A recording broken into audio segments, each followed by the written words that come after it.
Quien quiera que seas, donde sea que estés, hola. En el capítulo de hoy vamos a hablar de bibliotecas y de anime. En realidad, con la excusa de las bibliotecas y del anime, vamos a hablar de amor y de seducción. Quizás las dos cosas que más me interesan en el mundo, pero para que entiendan, porque en una parte el invitado lo menciona, estoy grabando esto hoy domingo 27 de noviembre del año 2022 a las 11:49 de la mañana, en el segundo lugar que cualquier persona ve cuando entra a mi casa. El primer lugar que uno ve es el garage. El segundo lugar que uno ve es esto, que podríamos llamar estudio, a falta de una palabra mejor, en el cual hay una mesa de madera, un escritorio con la computadora, una pequeña mesita de trabajo, que se supone que es madera de cerezo, que compré en un lugar llamado El Palacio del Usado. Esto no es un PNT ni un chivo, es real. Hay un lugar que se llama El Palacio del Usado, que no pauta en este podcast, pero me encantaría porque me gustan las porquerías usadas básicamente. Y también hay 4 sillas que fingen una antigüedad y una condición nobiliaria que en realidad no tienen. Es todo mentira, es todo falsedad. Y sobre todas las cosas está la biblioteca con todos los libros. Es decir, el segundo lugar que uno ve cuando entra a mi casa es un lugar que expone una parte de mí. Yo no sé si es la parte más importante. Yo no sé si habla de mi identidad. Y mejor todavía, yo no sé si habla de la manera en la que aprendí a amar. Todo eso vamos a resolverlo con Saya, que es el invitado del día de hoy, a continuación. Siempre me llamó la atención que, sobre todo en los libros clásicos, o también en los libros que son distopías, hay una seguridad espantosa, hay una certeza total de que los libros, al acompañarte en el descubrimiento de las cosas, cuando digo cosas, digo empatía, cuando digo cosas, digo lo que sucede en la mente humana con los sentimientos, el corazón, el cerebro, etc. Cuando digo esto también digo el deseo o la forma en la que lo preconfiguramos o configuramos o desarmamos más tarde. Hay una certeza, decía entonces, en que los libros son un veneno. En los clásicos, constantemente se señala que el protagonista, o mejor todavía, la protagonista, está escapando de los lazos sociales, está escapando de la norma y de lo que debe ser y hacer en el mundo, porque lee demasiado. Pasa en Ana Karenina, pasa en Madame Bovary, en la que hay un diálogo muy lindo. No me lo acuerdo de memoria, así que lo voy a parafrasear. Lo que sucede es que la suegra de Madame Bovary llega a la casa y le dice a su hijo, le dice a Charles, que su mujer está como está, siendo una disipada, básicamente, porque lee demasiado. Entonces lo primero que tienen que hacer es ir al librero y decirle que desista en su condición de envenenador de almas. Y en un momento la suegra piensa y dice, bueno, pero si el librero le sigue dando libros y esos libros evidentemente le envenenan la razón, entonces hay que dar parte a la policía ya mismo. Esa idea, junto con lo que pasa en casi todas las distopías, que es los gobiernos totalitarios de turno, lo primero que hacen es prohibir los libros, me llevó a pensar una idea que es también un objetivo, que es también, como todo en este podcast, un capricho, en la cual me gustaría lograr, llegado el caso, que mi casa fuese, que esta segunda habitación a la que uno accede cuando entra en mi casa fuese ese lugar en donde uno viene a buscar lo que en otro lado no puede conseguir. La Galería de las Sombras de V de Venganza. Las casas en las cuales buscan lectura y placer en Al Paraíso de Hanya Yanagihara, de la cual hemos hablado ya en el capítulo anterior. Esa idea me gusta. La idea de refugio de las cosas prohibidas. Lo voy a decir mejor. La idea de refugio de las cosas prohibidas. Y al mismo tiempo, y ya para cerrar la introducción, no soy un gran consumidor de anime, van a notarlo en el capítulo que sigue a continuación, pero sí hay una parte de mí que está segura, les diría completamente segura, de que los caballeros del Zodíaco tienen una importancia trascendental en cómo siento las cosas. No sé si en cómo las pienso, pero estoy seguro de que sí en cómo las siento. Hay algo en su idea del amor, en su idea de la amistad, en su idea de la batalla, en su idea de irse a la guerra, a pesar de tener todas las cosas en contra. En esa cosa absolutamente protectora del ave fénix con su hermano más chico, con Andrómeda, que me parece encantadora y que se quedó a vivir en un rinconcito de mi corazón, en un rinconcito del castillo decadente, que es mi cabeza a veces, y que anidó para siempre. Entonces, todo este capítulo busca responder una pregunta. Si el amor es imaginación, ¿ama mejor el que más imagina? Mi nombre es Pablo Durio, el invitado del día de hoy es Sasha Hilas y esto es Corazones Rotos en el Apocalipsis. Bueno, ok. Lo primero que quiero saber es si para vos una biblioteca, es decir, una biblioteca personal, es una forma de autobiografía. Bueno, para mí eso es en algún punto una obviedad porque las bibliotecas son como una especie de colección de los gustos de uno o los gustos, los anhelos también, viste que a veces una persona tiene muchos libros, por ejemplo, sobre, dado que estamos hablando de amor, del amor, o sea, amores y demás. Y uno experimenta por ahí esos amores a través de los libros. Entonces no solamente es como una colección de gustos, sino también, creo yo, una colección de anhelos, aquellas cosas que a uno le gustaría vivir. Y también son una forma de experimentar otros lugares, ¿no? De historia de viajar a través de los libros. Y si uno tiene un montón de libros sobre amor y esos libros inevitablemente te enseñan cómo amar. Yo no sé si... qué difícil. No sé si te enseñan cómo amar o si uno podría pensar que te enseñan a amar. Porque efectivamente, digamos, uno puede sentir el amor por los libros, por ejemplo. Entonces, uno aprende a amar a objetos a través de, la colección de libros que uno tiene, etcétera. Pero como el amor es algo que, digamos, que es muy difícil de enseñar en algún sentido, implica esa cuestión de la exposición, del exponerse con los otros, exponerse al mundo, implica la experiencia del mundo de diferentes maneras. No quiere decir que tengas que salir a la calle, para experimentar el amor, pero puedes experimentarlo en tu casa. Pero en algún punto creo que los libros no pueden enseñarte a amar. Lo que sí pueden habilitarte son diferentes experiencias del amor. Pero eso no sé si es lo mismo que enseñar o que aprender a amar. Sí creo que los libros por ahí habilitan, y sobre todo las bibliotecas, pensando como en esa cosa de la colección. Sí. No necesariamente una biblioteca es una colección, pero de alguna manera uno empieza ya a coleccionar sus gustos, si le gusta leer en los libros. Pero a través de las bibliotecas y de la colección de los libros, creo que uno aprende una cierta experiencia del amor y de la fidelidad. Efectivamente, los libros, como cualquier objeto, no te puede mentir, digamos, no puede herirte. Está ahí, digamos, un poco como a tu disposición, es algo que está en tu repisa y vos haces un poco lo que quieres.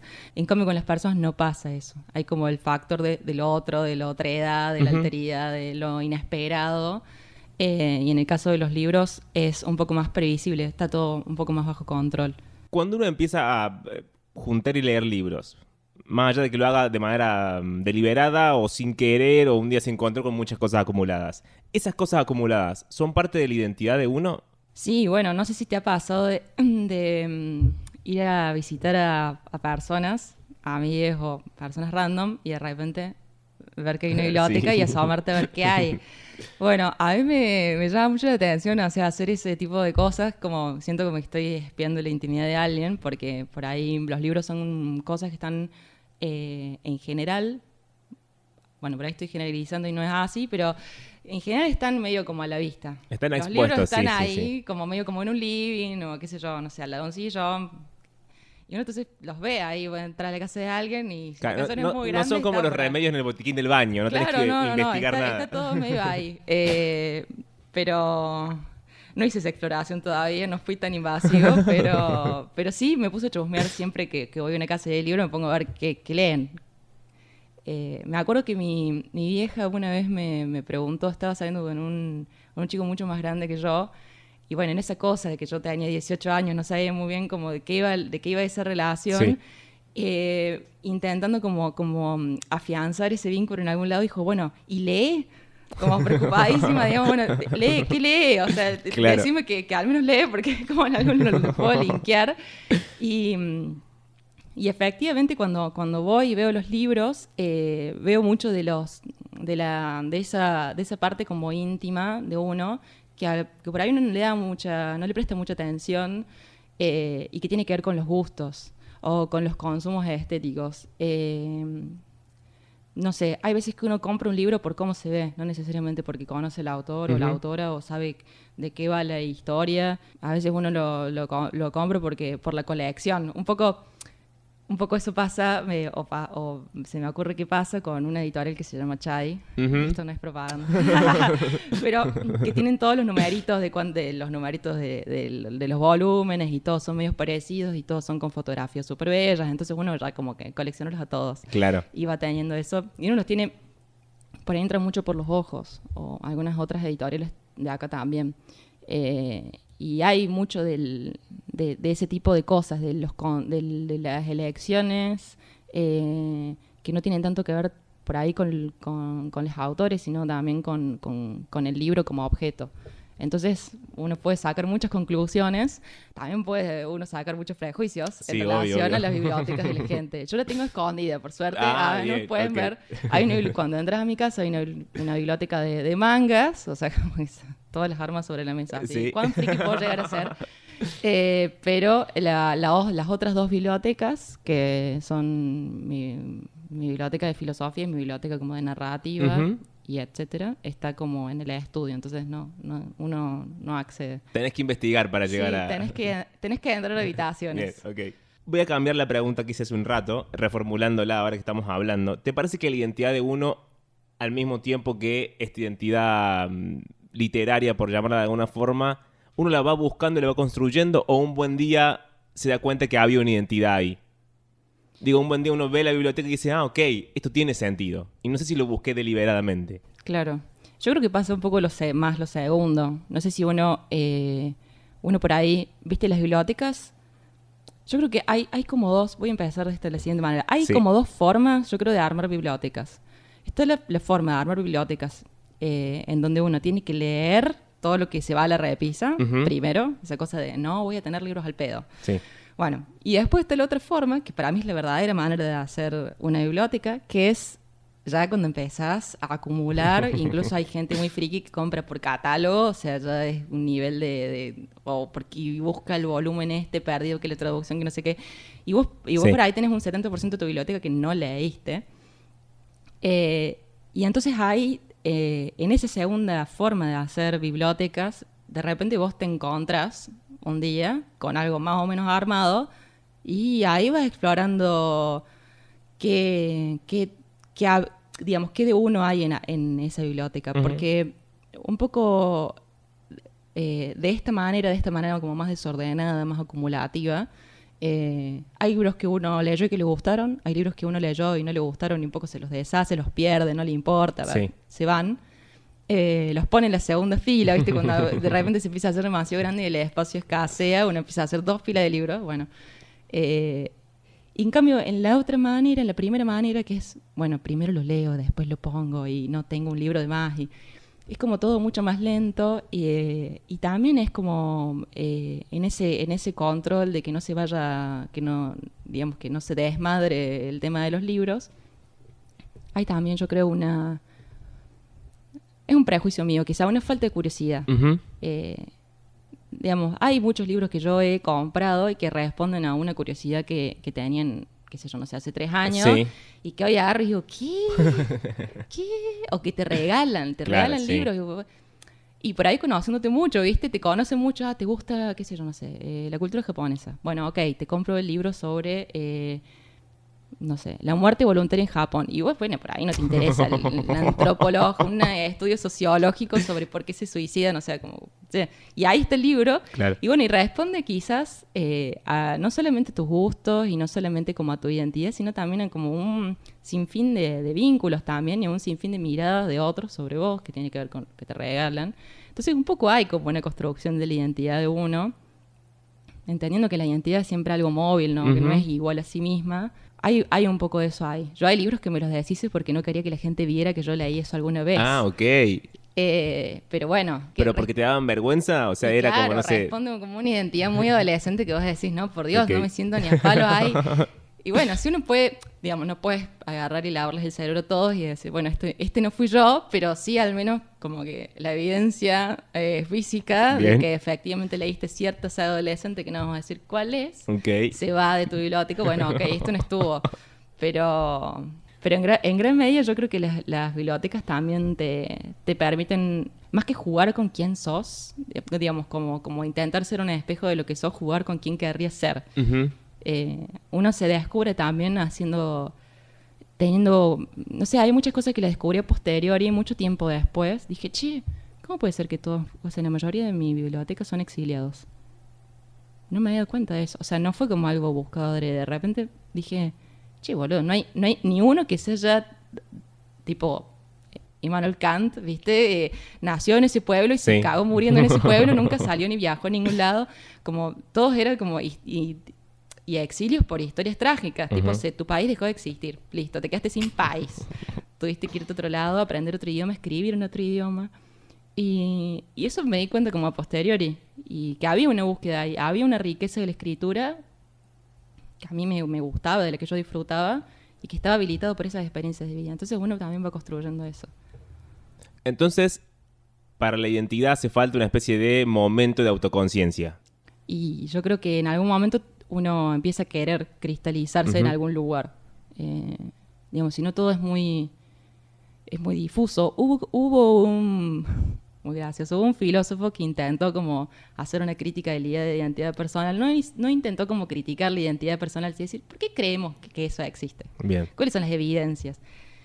Y en un punto llegó tan lejos que es muy interesante ver ese pasaje en el cual un autor llega lejos en la escritura, se detiene y dice, bueno, no sigamos por acá, volvamos a este punto. Y efectivamente, digamos, hay una necesidad, digamos, de cristalizar, así como cristalizamos las cosas. Una silla es una silla, una mesa es una mesa, y no pueden ser lo mismo, porque si no, no nos entenderíamos. Hay un punto en donde uno necesita como decir, bueno, este soy yo. En toda la complejidad, digamos, hay una serie de venir, pero bueno, más o menos a mí me gusta leer. Siempre me gusta leer. Bueno, entonces uno como que se pone en una caja. Bueno, yo pertenezco al grupo de gente que le gusta leer. Claro, si pertenezco a algún club, es a ese, un club de muy poca gente, creo yo. ¿Te parece entonces que mientras uno menos pertenece a la norma, más autoconsciente vuelve la identidad? A riesgo de tener que estar a salvo, digamos. Sí, sin duda. Creo que uno se da cuenta, es como una experiencia de la norma, pensando en la norma vinculada a una palabra que está ahí al lado, que es normalidad. Sí. La norma es como un sillón, ¿no? Un sillón cómodo. Entonces, cuando uno está en la norma, cuando uno sigue la norma, cuando uno performatea esa norma, se siente cómodo en el sillón. ¿Y cómo es sentirse cómodo? No sentir los bordes, no sentir el cuerpo. No sentir esa cosa che, esto me duele acá la espalda, que no es tan cómodo para los brazos. Y cuando uno empieza a dejar la norma, empieza a sentir los bordes del cuerpo. Empieza a sentirse torpe, sobre todo la sensación de torpeza. Empieza a sentirse torpe. Y como dice, che, ¿por qué aquello que a otros les sale tan naturalmente, yo lo tengo que copiar? O sea, como yo estoy como son una espía de la norma, viendo cómo la gente actúa y en base a eso, como bueno, intentar imitarlo, y en esa imitación obviamente hay mucho de la torpeza. Entonces ahí uno se va dando cuenta, no por la positiva sino por la negativa, por sensaciones de rechazo, de vergüenza o esta torpeza, de que efectivamente no está encajando. Y entonces la identidad empieza a ser un lugar incómodo, digamos. En lugar de ser, digamos, un lugar en donde uno siente que sus gustos, que sus preferencias, que sus deseos, que sus sueños como que florecen, por decirlo de alguna manera, empieza a sentir que habitar ese espacio es habitar un lugar incómodo. Después uno se encuentra con un montón de raritos y se da cuenta que uno no está tan solo. Y en general, esa habilitación pienso como mucho en las culturas LGBT, digamos, las comunidades LGBT, que esa sensación de no estar tan solo viene habilitado con ver gente más grande. Es raro, digamos, tener 13 años y ser puto y encontrarte a otro y teniendo la re clara, no sufriendo la represión familiar, no sufriendo como tu contexto de curso de, no sé, primer año súper homofóbico. Y uno dice, bueno, es muy posible que yo pueda desarrollar con mi otro compañerito gay, no sé, una sexualidad plena. Y es como, bueno, no, las cosas no son así. En general, de repente empezás a tener referencias, empezás a ver otras formas de vivir, no solamente de vivir el deseo, sino también de vivir en un mundo donde uno tiene marcas de género o una performance que es o afeminada o masculina, más o menos afeminada o más o menos masculina en relación a lo que debería ser, o de repente, bueno, no sé, el bullying, viste, tiene sí. trepa por donde puede, entonces hay sin fin de ejemplos, pero efectivamente la identidad empieza como a sentirse desde un lugar de, che, a mí me están poniendo en un lugar que a mí no me gusta, y yo quisiera, no sé, quisiera estar tranquilo, quisiera sentirme cómodo en ese sillón, y ese sillón no hace más que marcarme los bordes, marcarme el cuerpo, que marcarme cuán torpe puedo llegar a ser. Entonces ahí ya es complicado. Quiero seguir en la metáfora del sillón, porque quiero hacer una pregunta que es muy injusta, que es la siguiente. ¿Te parece entonces que mientras uno más cómodo esté en ese sillón, menos autoconsciente es, menos piensa, menos imagina y menos desea? Y si uno sigue siguiendo con la metáfora del sillón, efectivamente es así, porque uno no es consciente de los bordes del sillón. Uh-huh. Cuando uno está cómodo en un lugar, incluso uno puede quedarse dormido, digo, o sea, esa sensación de efectivamente algo que es algo como sedante. Efectivamente uno se da cuenta cuando uno está incómodo. Claro. La primera sensación de incomodidad, el primer momento de conciencia o de, che, acá hay algo raro, es a través de una incomodidad. Cuando uno tiene un sueño, por ejemplo, o algunos tipos de pesadillas, con unos tipos de pesadillas que no necesariamente pasa algo tremendo, uh-huh. Uno sueña con algo terrible, sino que uno sueña con algo que es como medio la normalidad, pero hay como detalles, vos decís, che, esto no era así. Y uno así empieza a ser consciente, como esa cuestión de extrañamiento. Y efectivamente la norma, seguir las normas al pie de la letra, por otra parte, ¿quién podría, digamos? Ojalá alguien pudiera. Seguir ciertas normas culturales, sociales, que, bueno, en el caso de lo que estábamos hablando, son normas de sexogenéricas, uh-huh. Digamos, efectivamente, por ejemplo, la heteronorma de la que tanto se habla. Seguir eso es efectivamente, bueno, ir con la corriente. Y de repente un pequeño desliz te hace sentir de repente todo el rigor de esa norma. Efectivamente, no está operando excluyéndote, sino incluyéndote, pero diciéndote cuánto te falta. Eso es ser anormal en cierto sentido, es estar incluido en la norma, no una afuera, porque ojalá uno pudiera estar afuera, claro, de la norma. Es como, bueno, está bien, la norma chao, por un salí, lado. Chao, no me hace falta está, más nada. Claro, uno se va al mundo de las no normas, uh-huh. Y listo, ya está. El tema es que, como cuando uno queda por fuera del Estado, digamos, ojalá hubiera una situación ideal en donde uno puede decir, bueno, a mí el Estado-Nación no me pinta, me voy. Claro. Ok, no existe. No se puede. Porque uno cuando está fuera del Estado, esa experiencia de no estar contenido en el Estado, no se da como por liberación, se da por necesidad. Necesito el Estado, estoy necesitado del Estado. Uh-huh. Bueno, efectivamente, las normas sociales, culturales, incluso podemos decir también temporales y de género y de sexualidad, lo que hacen es decirte, marcarte todo el tiempo las consecuencias de no interpretar, de no performatear esas normas. Entonces, la conciencia es casi que ese momento de despertar incómodo en donde uno de repente se da cuenta que la gente que incluso era piola con vos ya no lo es porque de repente decidiste, no sé, hola, ¿cómo te va? No sé, no me identifico más de esta manera. Ahora, la verdad que siendo como intentando revisarme y leerme de una manera más propia y más amable, uh-huh, conmigo mismo, entonces soy de esta forma. Ah, no. Entonces uno empieza a sentir, efectivamente, a través de una conciencia de lo que las normas nos hacen y de lo que nosotros también podemos negociar con ellas, como el aspecto, la cara más brutal del mundo con otros, ¿no? Porque uno después está en su casa y uno, como bueno, más protegido. ¿Te parece que amar es, antes que nada, imaginar? Sí.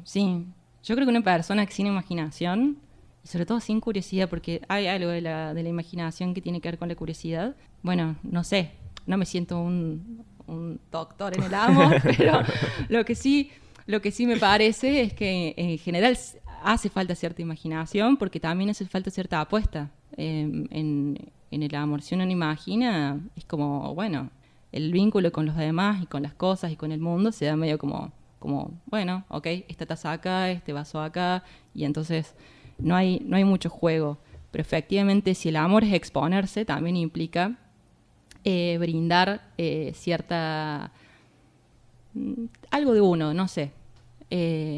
Implica mostrar algo íntimo. Si no, y la imaginación es, yo creo, donde se juega todo. Cuando uno le dice a alguien, por ejemplo, no sé, te amo, o te quiero, te amo, lo que sea que uno se diga, digo, hay ahí también quizá la imaginación, la fantasía de que el otro corresponda a eso, o de que el otro tome de buena manera eso. Sí. Nunca nadie creo imagina que el otro se lo va a tomar mal como una fantasía, digamos, pero bueno, gustos son gustos. ¿Te parece entonces que quienes no pertenecen a la norma tienen un mayor trabajo de autoconciencia y un mayor trabajo de construcción de la identidad en tanto y en cuanto hay que explicarse a uno mismo todo el tiempo? Sí, es re cansador. Es muy cansador. Porque hay como es un arma de doble filo. Porque cuando uno se afirma, justamente porque está todo el tiempo uno recibe del mundo, digamos, una especie de mensaje de tu experiencia no es válida, por decirlo así, muy, muy grosso modo. Cuando uno recibe eso todo el tiempo, es muy necesario idear nuevas estrategias y nuevas formas de ser como muy claro y conciso, tipo en 3 palabras te explico por qué soy de esta manera y por qué vos no puedas discutir u opinar sobre eso, claro, en términos de validar o no validar lo que a mí me pasa, ¿no? Después está lo que vos pienses, está todo bien, no sé. Pero yo creo que el filo, el doble filo que tiene eso, la desventaja, es que empieza a instaurar cierta idea de sujetos ejemplares. Esta es una idea que se la he escuchado trabajar a un artista local queer que se llama Cairo, que es de acá de Córdoba, casi que podríamos decir de acá del barrio, ya no más, pero bueno.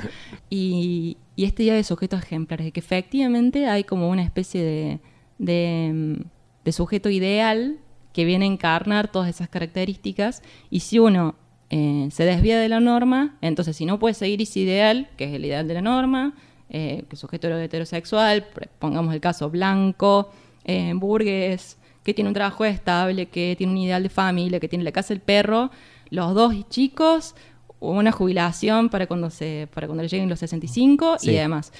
Si uno no puede encarnar eso, entonces tiene que encarnar estos otros sujetos ejemplares que en general tienen que ver con la reivindicación constante de la antinorma. Como, bueno, yo no estoy en la norma y no hago esto y no hago lo otro. Y es muy cansador. También ese otro lugar de militancia constante hasta cuando te levantas y tomas un vaso de agua, de efectivamente por formatear el sujeto ejemplar, vamos a decirlo como en términos muy generales, queer. Uh-huh. Y yo creo que, por ejemplo, el anime en cierta medida es como que brinda ejemplos de personajes, de sujetos que son queer, claramente queer, pero que no son ejemplares, no están militando todo el tiempo una disidencia, y bueno, yo soy disidente y tal y tal. Es como que, digamos, son modulaciones o de la masculinidad o de la feminidad. Hay mucha fluidez también, no hay como una reivindicación de ninguna identidad ni de sexual ni de género muy clara, al menos en lo que yo estoy pensando que son los shonen, ¿no? Que es lo más consumido anime, por otra parte. Sino que todo se da como con una experiencia no tan militante. Ojo, la militancia está bien militar, claramente, digamos, uno de los grandes problemas que sufrió la militancia LGBT en la Argentina fue después de la sanción de la ley de matrimonio igualitario, muchos militantes LGBT han dicho, esto mandó a la militancia a dormir. Efectivamente creíamos que estar casados lo era todo, y bueno, ¿y qué pasa con los otros proyectos que no quieren pasar por el matrimonio? Digamos, ¿qué pasa con ese tipo de reconocimiento estatal a esas otras experiencias de la asociación y del amor? Bueno, pero sí, es muy cansador estar todo el tiempo militando ¿viste? En el asado del domingo. Es como, bueno, yo quiero ser una persona queer comiendo no sé, ¿me entendés? Una ensalada. Sin tener que dar ninguna explicación al respecto. Claro, sin tener que estar pidiéndome con mi tío. Es como, bueno, sí, algo más tranqui. Y en ese sentido creo que de alguna manera el anime es un descanso también. Es muy occidental, por otra parte, esa cosa de los binomios. Eso quería preguntarte, ahí estaba yendo porque yo no soy gran consumidor, pero me da la sensación, y también de leer al respecto, que todo lo que es anime y manga, ellos primero no se están explicando. Es decir, no es que dice, bueno, no, momento, sentémonos todos en la mesa porque tengo que decirles que ahora me gusta X cosa, y hace un rato me gustaba la otra, pero entonces, etcétera. En cambio, al menos en la animación occidental, cada vez que hay una inclusión de alguien, es todo un drama y una explicación de por qué, y si le dieron un beso y si no. ¿Esto es efectivamente así? Y en todo caso, ¿por qué te parece que sucede? Sí, es así. Bueno, es algo como, es un sesgo occidental con el que yo me estoy peleando mucho, o sea, me estoy peleando desde hace mucho tiempo, incluso cuando pienso como en las cosas que me interesa investigar y que me interesa leer, pensando como en la formación teórica. Uh-huh. Yo estudio filosofía y me dedico, podríamos decir, a eso. En esto se van sus impuestos. Pero en que yo lea. Pero sí hay como una cosa del afirmarse, ¿no? Y esto tiene larga historia también. Yo creo que como un capítulo importante de esa larga historia tiene que ver con todo el tiempo esa afirmación de no somos orientales. Uh-huh. No somos medio orientales, yo diría. Entonces, esa cosa, viste, que uno le nota en muchos discursos que tienen que ver con decir, marcar constantemente la superioridad civilizatoria, digamos, de Occidente, en detrimento de otras experiencias, otras civilizaciones, otras culturas, pensando en Medio Oriente como ese gran otro de Occidente, de un Occidente que puede ser Europa, pero es Estados Unidos, de quienes nosotros sufrimos por ahí más uh-huh. influencia.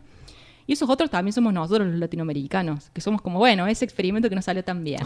Podríamos haber sido a Australia, pero no lo fuimos. Y es como, qué sé yo, cuando Íñigo Errejón vino a la Argentina, no me acuerdo en qué contexto en particular, porque dijo esto varias veces, una de las cosas que mencionaba es que efectivamente, como la derecha de España, digamos, de su país, decía mucho que Latinoamérica era muy pasional con respecto a la política. Entonces, y que no había que seguir ese ejemplo, porque eso era de los populismos y a nosotros uh-huh. eso nos parece medio degradante de la política. Entonces había que, no sé, sentarse como buenos señores burgueses y resolver las cosas hablando mientras comíamos. Sí. Y eso lo que marcaba Errejón con muy buen latino es que lo que hace es despolitizar a la sociedad, porque efectivamente si la política tiene que pasar por los sentimientos, pasa por los sentimientos en gran medida. Uno discute ideas en la política, uh-huh. discute emociones, o discute con las emociones. No es una discusión tan racional como parece. Y en cierta medida Occidente como que encarna una serie de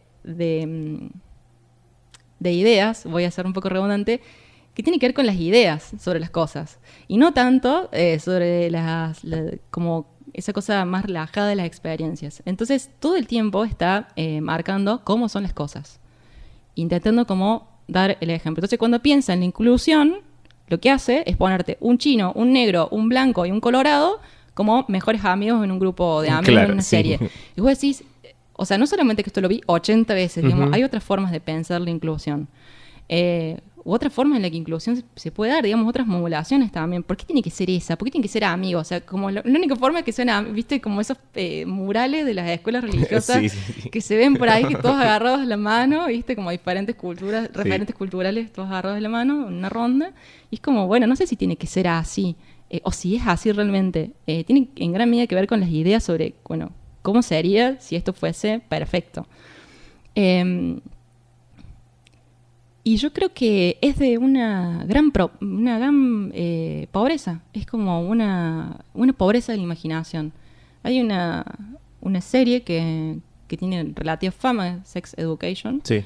Que bueno, que es todo lo progre que puede ser, con mis distancias, como tengo mucha distancia con el progresismo, una se ve en esa serie. En la temporada 2 hay un momento en donde aparece un personaje que aparentemente es árabe, digamos, no se especifica, digamos, que es Rahim, creo que se llama. Sí.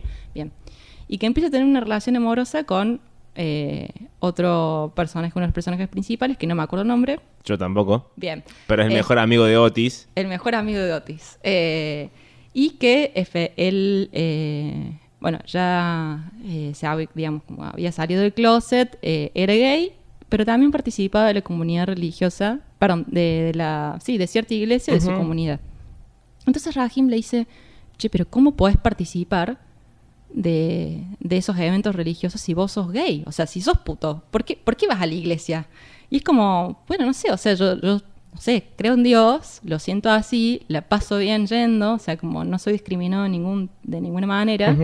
Y es como que lo que le decía Rahim es, nosotros nos fuimos de nuestro país, no aclara cuál, por este tipo de cosas. Y es como, digamos, porque efectivamente hay una persecución a las comunidades LGBT de donde yo vengo, como el chabón renegando de cierta cultura que si es árabe debe ser digamos, ¿cuál es la impresión occidental sobre lo medio oriental por antonomasia? Si sos árabe sos musulmán, sí. Digamos. O sea, hay un montón de expresiones religiosas, pero para Occidente es esa y ninguna otra. Entonces, un poco lo que sugiere es que si sos una persona de una comunidad LGBT, entonces no podés tener una práctica religiosa, y si tenés una práctica religiosa, solo puede ser en suelo occidental. Solo en Occidente somos tan abiertos y tan, ¿cómo decirlo? Y tan open mind como para permitir que convivan religión y comunidades LGBT. Eso también está poniendo un ideal ahí. Fue muy sutil, es una conversación que tienen mientras están caminando no sé dónde, entre los árboles, pero ya ahí hay algo que están diciendo. Yo creo que ningún anime se esfuerzan por hacer eso, por marcar eso. Eso también es una forma de decirte, los árabes son esto, los musulmanes son de esta manera. Y en el anime no vas a encontrar, no encuentro ninguna cosa por el estilo, digamos. Sencillamente la sexualidad, el amor se da a través de la experiencia, incluso a través de la experiencia de la imaginación, porque muchas veces no pasa nada. O sea, una cosa que pasa en los shonen es que hay como tensiones sexuales permanentes, o tensiones, no sé si sexuales, tensiones eróticas, vamos a decir, como atracciones, que no se resuelven nunca jamás. Y vos decís, bueno, ya chapen, claro, por favor, o sea, ya basta. Y no sucede nunca. Y vos te quedas así como, bueno. O sea, creo que en Naruto solamente sucede que al final se casan, pero no sé si siquiera se dan un beso. O sea, fue como, bueno, todo muy, muy así en el orden de bueno, imagínatelo vos. Claro, bien. Imagínatelo vos. Pero a mí me parece que es como mucho más relajado en eso. Más como del orden de las experiencias, ¿no? Del orden de una idea. Bueno, si sos esto, no puedes ser esto otro. Y listo. Y si sos las dos cosas, solamente acá, en este territorio. O sea, por un lado hay algo de habitar solamente la razón, o sea, la idea occidente de razón, y por otro lado hay algo de habitar el cuerpo, digamos, habitar el deseo, con todo lo que eso implica. Sí, sí. Solo se puede, o sea, como que, bueno, justo Sex Education es como que es muchas cosas. Sí. No es sencillamente esa crítica que es José, pero digo, hay como, uno se puede dar cuenta que las cosas están claras. Bueno, las cosas están claras. Este chabón es claramente gay. ¿Listo? Es claramente gay y es claramente religioso. Y este es claramente ateo y claramente, como que todo, ¿viste? Encaja perfecto. En cambio, yo no sé si uno puede mirar, por ejemplo, no sé, Sakura Card Captor y decir quién es gay ahí. Es como, no sé, o sea, bueno, mirando mucho, entrando mucho en el anime, uno puede decir, bueno, creo que el hermano de Sakura con el mejor amigo, sí, en un momento se dicen que creo que digamos, hay en una conversación que no sucede entre ellos dos, me parece que sucede entre otras personas, uno confiesa, digamos, el amor que siente, pero no está tan claro. Y uno no sé si anda por la vida aclarando todo el tiempo, ¿viste? ¿Qué es? ¿Qué le gusta? Es como que es más familiar, es más cercano, creo. Al menos respecto de las experiencias o sea, pienso en mi experiencia o en la experiencia de muchos conocidos y muchos amigos, que efectivamente era, bueno, no sé, no te estás explicando tanto, las cosas un poco pasan y la explicación surge cuando alguien te las demanda o cuando vos sentís de parte de una sociedad que tenés que dar explicaciones y ahí viene la militancia, digamos, militar una posición para poder sobrevivir. ¿Te parece que entonces esta explicación de uno mismo va cercenando inevitablemente el deseo? Que uno a veces no desea más porque no quiere estar pensando o elucubrando qué explicación tiene que dar después. Uf, qué complicado. No, o sea... Es decir, me parece que es como la metáfora del sillón. Es eso mismo, como yo prefiero no sentir el borde del sillón a riesgo de morirme acá. Claro, bueno, sí, se da mucho. Yo creo que las experiencias... bueno, gran parte de la literatura, bueno, volviendo a los libros, ¿no? Sí. Uno puede ver pienso como en algunos, como... Hay una idea de una escritora, una teórica feminista yanqui que se llama Anne Svekovich, o Svekovich, no sé cómo se pronunciará, que se llama Un archivo de sentimientos queer. Uh-huh. Y pensando como en esa idea hermosa, por otra parte, de hacer un archivo de sentimientos, sea queer o sea lo que uno quiera, uno muchas veces se descubre leyendo anhelos de escritores o escritoras a través de los libros. Por ejemplo, yo empecé a leer en la adolescencia a Manuel Mujica Lainez, un escritor argentino, y había algo raro, ¿viste? Como que el primer libro que leí fue El unicornio. Me acuerdo, tenía, qué sé yo, 14, 15 años, no sé, no entendía nada de literatura, o sea, como que lo compré porque nada, estaba viendo qué leer y tenía que llevarme un libro de la librería porque así era un poco salir con mi abuelo. Mi abuelo iba a la librería y no iba a ir a llevarte a otro lado que te compres algo, tipo un CD de algo que te gustaba, no. Como vamos a la librería y bueno, a ver qué me llevo. Y en ese libro, de repente, el personaje principal es una especie de ser mitológico de la cultura europea, un hada que se llama Hada Melusina y tiene pues, como media invisible y es como media monstruosa porque tiene como alas de murciélago y como cola de serpiente. Y en un momento ella se enamora de un joven al quien está cuidando como de ese modo invisible en la que lo acompaña y desea mucho tener un cuerpo humano para poder contactarse con él realmente. Sí. Entonces le pide a su madre, que es otra hada, o alguna entidad similar, y le concede el cuerpo, pero le concede un cuerpo de varón. Y todos los acercamientos que tienen son del orden de lo homoerótico, digamos. Claro. Hay un flirteo, pero es homoerótico. Y pensaba como, ¿qué onda este chabón? No tenía idea de Mujica Lainez. Y de repente descubro que efectivamente hacía cierta práctica de la bisexualidad, vamos a decirlo así, porque estaba casado con una mujer, pero al mismo tiempo tenía... aventuras con otras mujeres, calculo, pero también con otros hombres. Sí. Entonces uno puede ver en sus libros, muy loco esto, no solamente en ese, sino en muchos otros, como la marca de un pequeño registro queer del amor. Entonces, yo creo que cuando uno estaba tan aprisionado, de alguna manera, por normas sociales, era Mujica Lainez, era un escritor de la puta madre, escribía para La Nación, se casó con la hija de Avellaneda, la tenía atada, o sea, ese chabón podría haber tirado a la mierda el matrimonio, digo, sí, pero sí, efectivamente era tan caro los platos rotos que había que pagar por salirse de las normas, salirse de ese sillón, que bueno, mucho de ese registro está en los libros. Pensando como en nuestras maricas viejas, digo, porque uno por ahí, como hay como una especie de efervescencia de las culturas LGBT en la actualidad, y uno tiende a pensar que todo es como en este momento, en el tiempo presente. Y hay mucho de personas que incluso ya están muertas, que no tienen que haber sido, referentes como... claros referentes porque en su momento salieron del closet y dijeron, pienso en Jauregui, por ejemplo. Sino que por ahí son esas pequeñas marcas que aparecen, ¿viste? Como claro, medio por debajo de la mesa y quien quiere los agarra y quien quiere no. También escritas para eso, ¿no? Para hacer leídas en el código interno. Sí. A mí me encanta. Yo creo que, no sé, pensando en esta pregunta que me hacías, me quedé pensando, sí, los libros pueden enseñarte a amar. Yo te había dicho al principio que no, y ahora que lo pienso, es como... No sé si te pueden enseñar a amar, como enseñarte, pero sí hay como una pequeña complicidad que uno puede establecer con ciertas experiencias.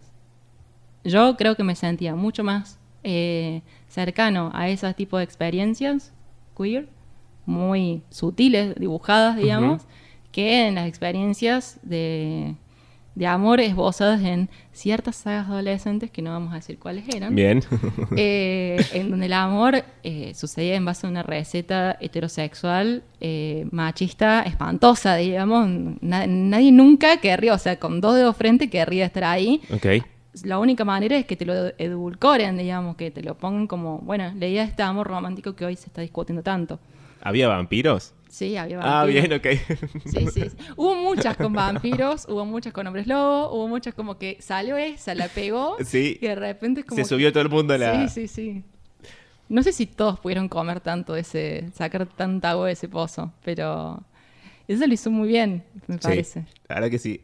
Hace un rato cuando hablábamos de los anime, hablabas de estas personas que no habitan una cárcel cerrada de sentido y de significado, sino que viven como una especie en un entre. ¿Te parece que es posible amar en ese entre, desde ese entre?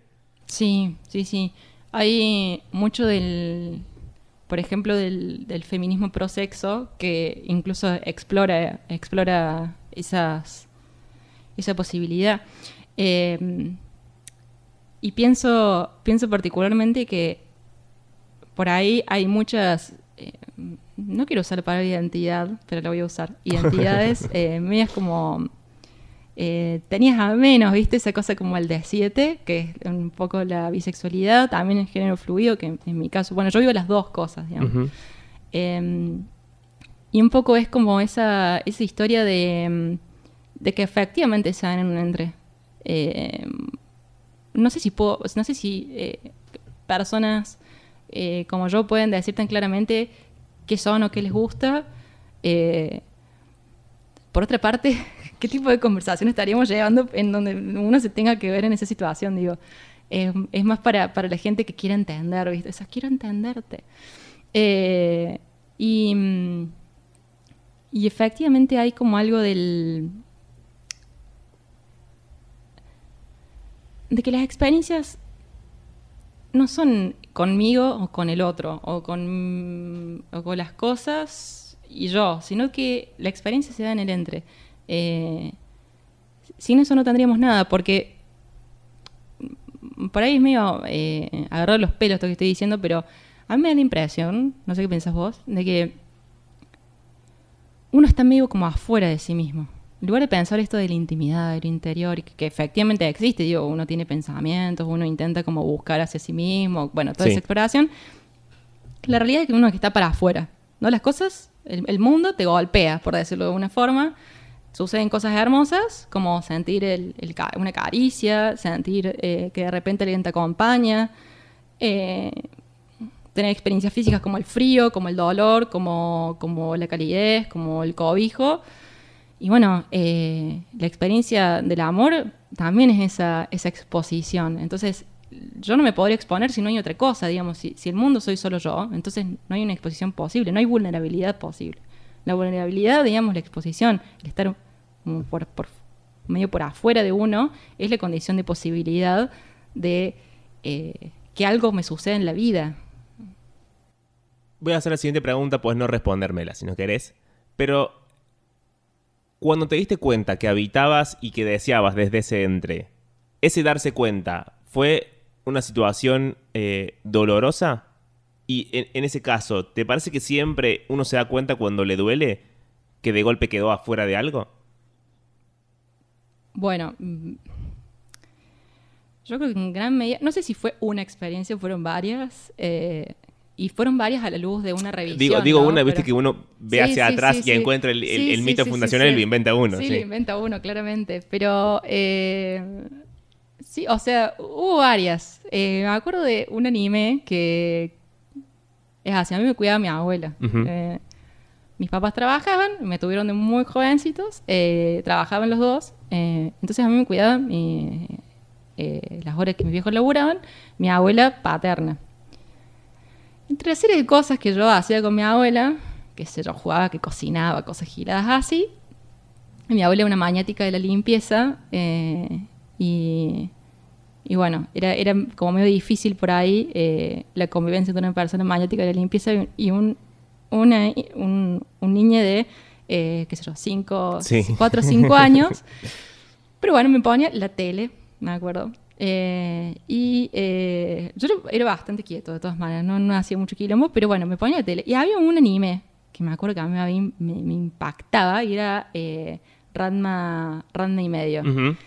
Que si hay, o sea, a mí me parece increíble, un documento de la contradicción directamente ese anime, porque es capaz de mezclar una cultura súper machista, digamos, porque si hay algo machista es ese anime, y al mismo tiempo si hay algo queer es ese anime. Es como, ¿por qué? ¿Cómo hizo esta mujer? Porque es una mujer la que escribió la que hizo el manga. A mí me encantaba, o sea, yo estaba fascinado. Y bueno, mi abuela es como que me decía, bueno, yo te lo muestro, pero, o sea, como vos lo ves, pero bueno, si bien porque tus papás no te dejan, como que había un discurso de que mis papás no me dejaban, yo nunca lo chequeaste. Nunca chequeé a ver Claro. si eso era así. Mi abuela, la persona más rígida que hay en el universo, o sea, es como, no entiendo cómo es que me dejaba ver eso. Pienso porque había muchos desnudos, bueno, no sé, había muchos desnudos, había mucha anhelo de varones por tocar mujeres, no por violarlas ni nada, sino era como una ansiedad, viste, Sí, media sí. de pajero de querer Sí, como tocar. de adolescente, como Sí, hormonal, como sí. boba, sí. Y yo lo veía y era increíble, el personaje principal era varón y mujer al mismo tiempo. Llegado a un punto, digamos, quizás...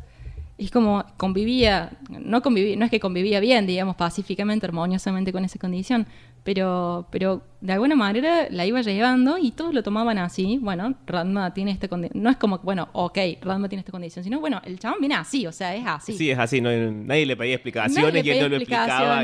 Como, bueno, me cae un estanque encantado en China y ahora cuando me toca el agua fría me convierto en mujer y para desconvertirme tengo que, no sé, me tiene que mojar con agua caliente. Y yo creo que ese fue como un momento, así pensando en la retrospectiva, como un momento fundacional de él darme cuenta de que algo pasaba. Y tenía 4 años, quizá era muy poco, tenía 5 o 6. Y yo veía eso fascinado. Bueno, muchos años después lo volví a ver y volví como a redescubrir esa fascinación. Y después también estaba esto de algunas experiencias que tenían que ver con los disfraces.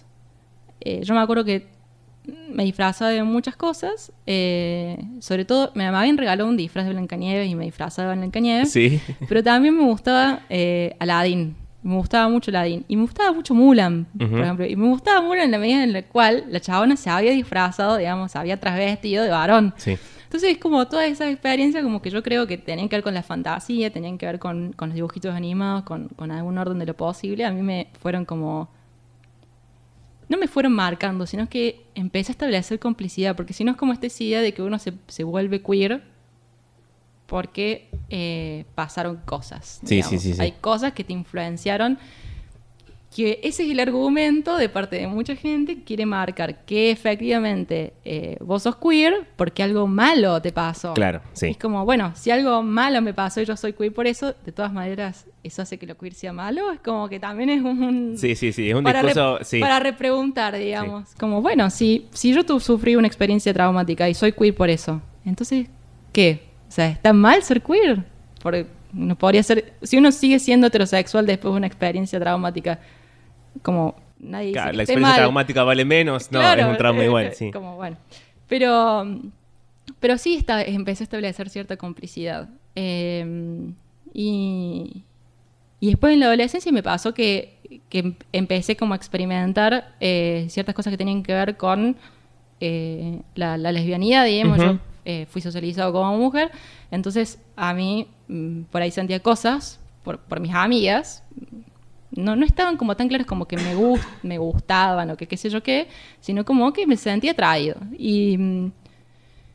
Pero cuando algunas llegaron como a buen puerto, sí. como todas las experiencias como de los amores antinormativos suelen ser el fracaso, digamos. Sí. Uno se enamora de alguien heterosexual, es la clásica. Pero cuando algunos llegaban a buen puerto, me descubrí como una sensación medio incómoda porque sentí como que de repente estaba como que, bueno, seguía en el cajón de la mujer, digamos. Uh-huh. Bueno, dos minas que se gustan. Y es como, había algo ahí que tampoco te cerraba. Claro, que no me era muy claro. No era muy claro como la performance que yo tenía que hacer. Como, bueno, no me gusta esto. Pero también estar con un varón era medio problemático, porque uno también tenía que performatear la cuestión de ser mujer. Entonces ahí dije, acá hay algo raro. O sea, a mí lo que me pasa es una especie de rechazo a este horizonte de lo femenino que tiene que ver con interpretar el rol de la mujer en todas sus variantes, que puede ser una relación heterosexual o una relación lésbica. Y ahí, en cierta medida, uno se va despegando. Yo creo que en la adolescencia no veía tanto anime, pero sí más como en finales de la adolescencia y principios de la juventud, como más entre los 18 y 21, como que hay ciertas cosas que empezaron a quedar claras y como, claro, mi problema es este. Y este tipo de experiencias, que el anime y ciertas como marcas sutiles en los libros, en personajes de libros y demás, como empecé como a volver a establecer esa complicidad y a decir, va por acá. Entonces lo que me pasa es esto, no soy mujer, nada más era eso. Todo mi sufrimiento era por eso. Está, listo, no está. Pero no necesariamente, digamos, tenía que ver con algo del dolor, uh-huh, del sufrimiento, pero también tenía que ver algo con la alegría, porque hubo momentos en donde uno también se descubre como performateando aquello lo que uno se siente cómodo, donde uno siente que todo encaja. Uh-huh. Y esas experiencias son, pensando como en este juego de la disforia de género, son experiencias eufóricas, digamos, como efectivamente hay una alegría de encontrar que algo, no sé, de repente tu cuerpo tiene sentido, por decirlo muy llanamente. Entonces hay dolor, porque la cultura en la que vivimos es así, en gran medida las experiencias son dolorosas, pero también son mínimas, efímeras experiencias de lo feliz, por decirlo de alguna manera. ¿No te resulta conmovedor? Yo sé que la palabra conmovedor quizás no sea la mejor, pero ¿no te resulta conmovedor cuando el mundo en el que vivimos de estas maneras, a veces más sutiles, a veces menos sutiles, te hace como un guiño, ese guiño casi imperceptible que a vos te habilita el deseo? Digo, lo que decías de los libros, lo del anime, y entiendo que no debería ser conmovedor porque uno no debería estar en la cárcel y que alguien te habilite, etcétera, pero el mundo en el que vivimos es este. Sí, es la realidad, digamos, sí. O sea, no hay que pedir perdón por eso, como bueno, hacemos lo que podemos. Sí, me resulta re conmovedor. Yo me conmuevo muy fácilmente también, uh-huh, como leo y me conmuevo, así. Leo sobre la vida de algunas personas que me parecen fascinantes y empiezo a llorar por ahí. Es como, no, el chabón se murió y se murió en el 40, tipo, ya está recontra muerto. Y es como, no, pero ¿cómo se murió? ¿Cómo no quiero? No sé. Digamos, sí, soy muy fácil de conmover, así que sí, esas experiencias se dan, a mí se me revelan como efectivamente a través de ese sentimiento, de esa cuestión una movilización de la emoción que a veces me hace llorar. O sea, cuando uno, pensando no solamente en los libros, sino también en las personas, cuando uno de repente se encuentra rodeado de gente que por ahí es muy llano esta descripción, pero gente que te entiende, te comprende y te quiere así. La experiencia, en gran medida, de una persona queer es nadie me va a querer. O sea, uh-huh, como un poco esa soledad, digamos. Y por eso cuando uno empieza a ver gente más grande, que es como uno dice, bueno, se sobrevive a esto. Como, bueno, ok, dado que fracasamos, bueno, veo gente que más o menos en ese fracaso le va piloteando. Listo, ok, no me voy a morir solo. Algo me voy a inventar, digamos. Alguna compañía me voy a inventar. Y cuando uno se descubre con gente, digamos, que acompaña, y también esas comunidades suelen ser comunidades queer. O sea, yo creo que no sé, No es como un montón de gente heterosexual que me dice, ok, está bien, viste, palma en el hombro, sí, de una. Sino gente que, bueno, que en alguna medida está en la de uno. O sea, me acuerdo cuando con un amigo trans le decía, tengo un problema con el peluquero porque no sé cómo explicarle que el corte de pelo que me hace sentir lesbiana. Como esa cosa de, no es que esté mal sentirse, o sea, no es que esté mal ser lesbiana, pero sí, es como, entiendo. es como, no, pero yo no quiero que me reconozcan como lesbiana, o sea, no quiero estar ahí porque bueno, yo ya intenté como buscarme esa casa y no me corresponde, digamos, quiero ir por otro lado. Entonces me dijo, te entiendo, boludo, a mí me pasa lo mismo. ¿Por qué me cortan el pelo como lesbiana? Y como, bueno, es como, son sutiles cosas, pero de repente es como, en un corte de pelo, me establecí, viste, vos decís, ¿cómo hago para explicar esto? Y lo entendió al toque. Entendió al toque, Sí, lo casó. Sí. Pero, y esas experiencias tan estúpidas, digamos, tan tontas, a mí me conmueven, es como... Chabón, entendió lo que yo estaba diciendo. Con esa descripción lo entendió y padece lo mismo que me pasa a mí. O no sé si lo padece, digo, pero, digamos, también le debe haber pasado, por ahí yo no, pero como nada, me acompaña en el sentimiento. Y eso es esa sensación de cercanía, es como una experiencia tan cálida. Quiero hacer una pregunta más antes de cerrar. Voy a tener que retrotraernos a la parte del anime una vez más. Porque en un momento te leí decir que algo que me pareció muy, muy cierto. Y cuando lees algo que es absolutamente certero, decís, esto tiene razón, acá hay algo que tiene sentido. Decías, voy a parafrasearte, que en el anime casi todos los personajes son hegemónicos, es decir, físicamente hegemónicos. Y aún así, nunca falta la tensión homoerótica entre los personajes masculinos. La pregunta es, ¿qué, según lo que te pasa, lo que vos sentís, lo que pensás, podés ir por el marco que sea? No hace falta que haya un marco teórico, puede ser una sensación simplemente. ¿Por qué crees que hay algo del homoerotismo que nos resulta a todos terriblemente atractivo, tanto así como para ponerlo en casi todas las ficciones? Incluso sin decirlo, porque si ese homoerotismo se transformara en una relación, bueno, uno entendería el devenir de la trama, pero a veces es solamente homoerotismo. Sí, solamente. Yo creo que tiene que ver con las modulaciones de lo erótico también. Yo creo que nos resulta atractivo lo homoerótico, o podríamos también pensar en algo también, en un erotismo lésbico, por ejemplo. O hay muchas personas que no te queda claro bien qué son, entonces es como, bueno, un erotismo medio queer, por decirlo así en términos más generales. Y yo creo que nos resultan atractivos, sobre todo el anime es absolutamente atractivo, tiene algo de atractivo. Los personajes son atractivos. Para mí es como la gente que dice que el anime es porquería es porque no lo vio. Claro. Es como, en eso soy absolutamente Guillermo Moreno. No. Llego con el arma en la mesa. Claro, sí, tac. Pero no, digamos, porque cuando ves, puede que no gustarte, digo, podés no elegirlo, no preferirlo, preferir otras cosas, pero hay como, es algo bien hecho, es una cosa bien hecha, no hay forma, digamos, está bien hecho. Y pensaba en que efectivamente tiene una manera de presentar las tensiones eróticas que es absolutamente atractivo, principalmente porque no son pretenciosas. No sé, no tiene esa cosa pretenciosa o esa cosa de como vos decís, que va a devenir en lo que sea, digamos. Por ahí solamente eso. Y uno se va agarrando eso, porque uno vive muchas situaciones que lo ponen en una tensión erótica con otras personas. Sí. Y no necesariamente uno... se resuelven hacia ningún lado. Sí. Claro, es solamente eso. Y tiene que ver con por ahí el gusto por el flirteo. Esa cosa de del seducir, ¿no? Uno quiere seducir con mayor o menor medida, digamos, a más o menos gente, pero uno siempre tiene como esa intención de, bueno, poder ser seductor o que lo seduzcan. Y de repente esas marcas queer, digamos, en la seducción, resultan muy naturales, como por esa falta de pretensión para mí. Y a la vez es como que no te las presentan en base a...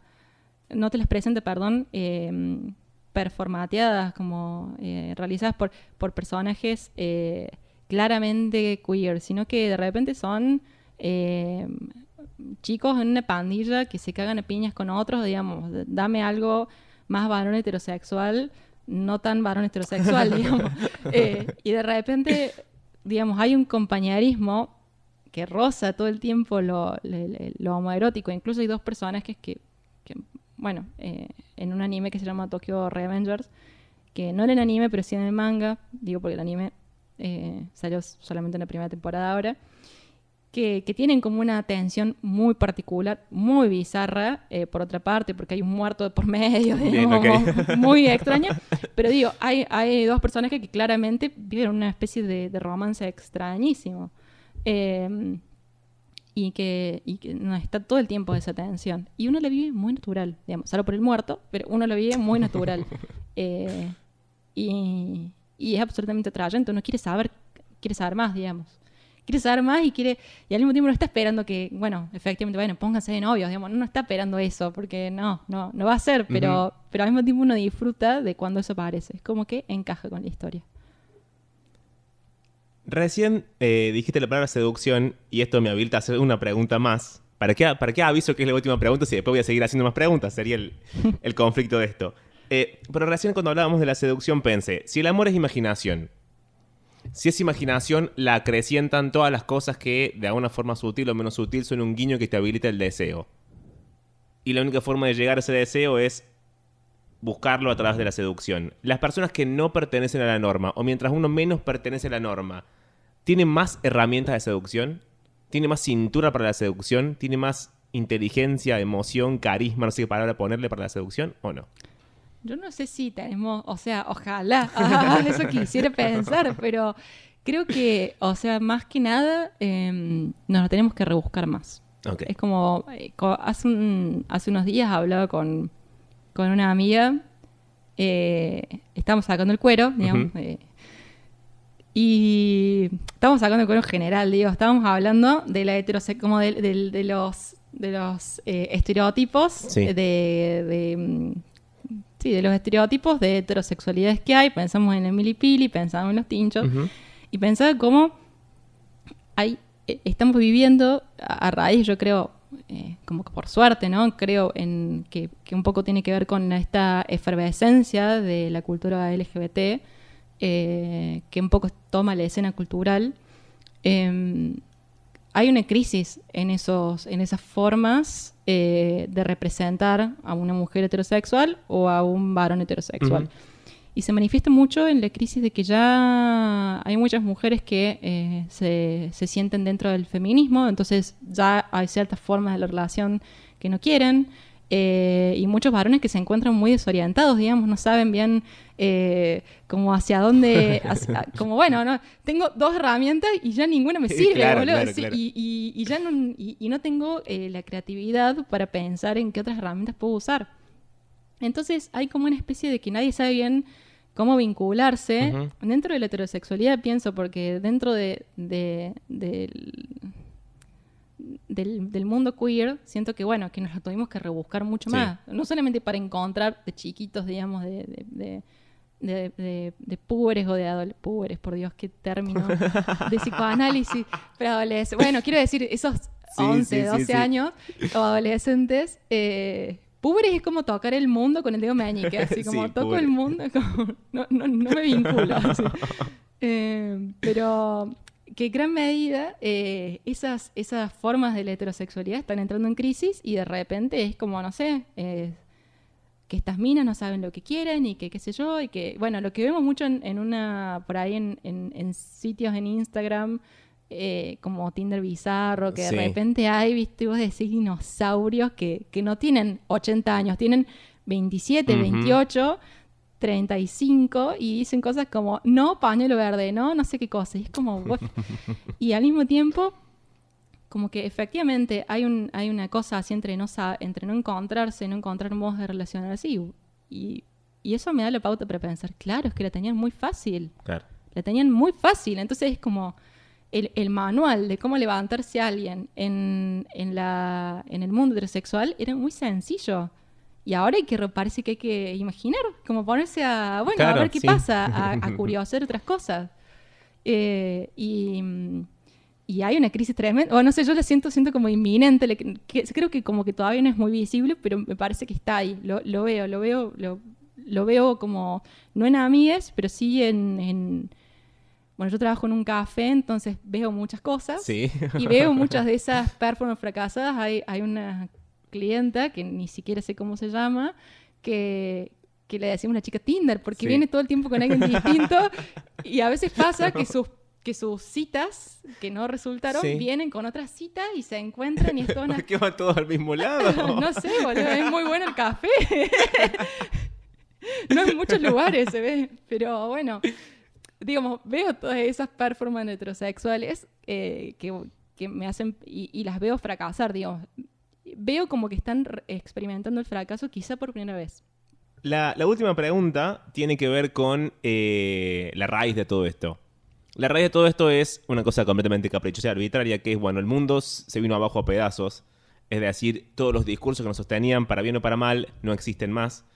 Dentro de este no saber hacia dónde vamos, o no saber cómo vivimos, la pandemia en el medio, la pospandemia o lo que sea que estemos viviendo después, en algún punto, por la razón que sea, deberíamos irnos, según yo, a la guerra por el peligroso estado de las cosas.